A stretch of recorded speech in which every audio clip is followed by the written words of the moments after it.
สวัสดีพ่อแม่พี่น้องปองปายสุโขสุคนเนาะถ้าบ่ได้เข้ามาเบิ่งอย่าลืมกดไลค์กดแชร์และกดติดตามเด้อนี่เป็นคลิปตัวที่3เนาะจะมาเบิ่งเนาะมันดอกแต่ว่าดอกบ่ทันใหญ่เนาะแต่ว่าอยากนอนแล้วมันดึกเนาะมัน10 โมงกว่าน่า12บ่ายพุ่นมันจะบานเต็มบักใหญ่เนาะ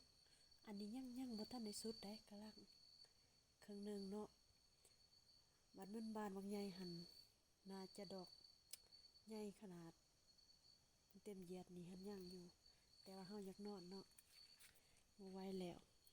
มันมี2 ดอกนี่ยังบ่ทันได้สุดเนาะกำลังครึ่งหนึงบานอันนี้งามและกินก็หอมแบบธรรมชาติแต่ว่าใจมันคงมันก็งามเนาะเออ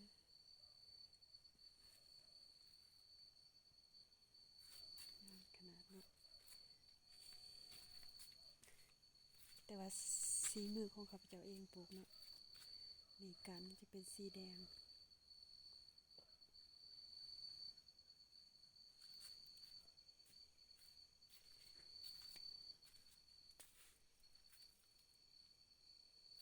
ทั้งหมดมี5 ดอกเนาะแต่ว่ามันบานบ่ทันได้สุดนะนี่เนาะประมาณยังอีก1 ชั่วโมงหรือ2 ชั่วโมงแต่ว่าเฮาอยากนอนแล้วใกล้ท่านผู้ชมได้เบิ่งแต่สำนี้เนาะว่าตื่นเช้ามื้ออื่นแล้วเฮาจะมาเบิ่งอีกว่ามันสิยุบบ่หรือว่าสีสวยๆเนาะอันนี้ดอกเดียวเนาะแต่ว่าข้างในมันก็งาม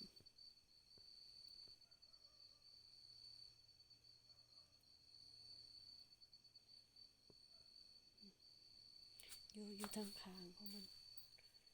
คะแนนทางข้างให้งามเนาะ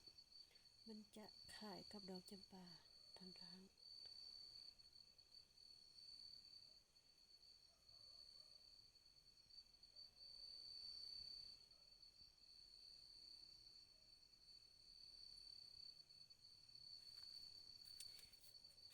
ถ้าว่ามันบานสุดขีดนี่บักใหญ่เลยเนาะ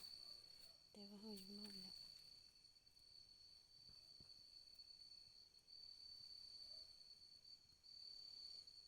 กลิ่นของมันนี่หอม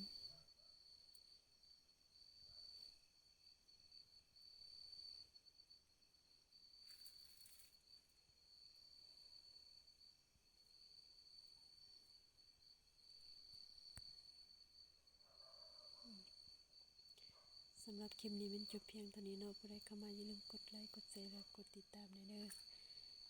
แล้วมื้ออื่นเฮาจะพาท่านผู้ชมมาเบิ่งใหม่เนาะว่ามันบานใหญ่ส่ำใดแล้วมันสิเหี่ยวบ่เนาะ